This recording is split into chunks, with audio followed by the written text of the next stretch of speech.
輕佻啦。食麵啊！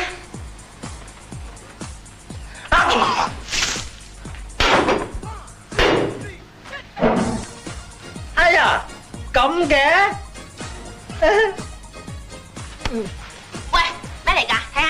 冇啊，好過癮噶，唔好睇啊！乖乖地俾我睇下。睇下噶咋？嗯。係咪啊？你睇你幾過癮？咁過癮嘅？咁過癮嘅咧？咩啊咩啊？咩嚟㗎？你想睇啊？得唔得啊？得。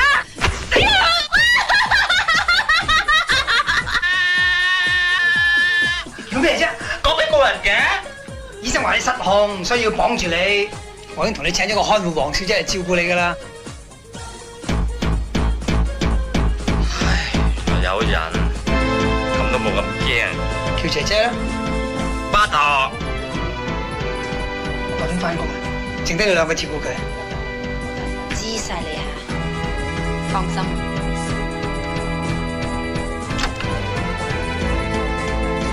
芬芬，你好嘛？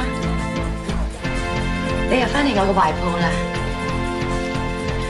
我專程嚟照顧你㗎。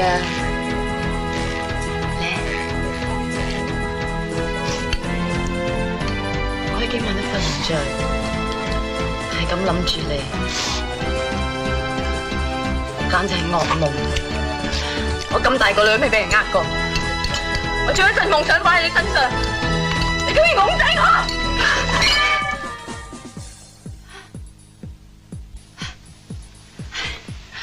對唔住，對唔住，你原諒我。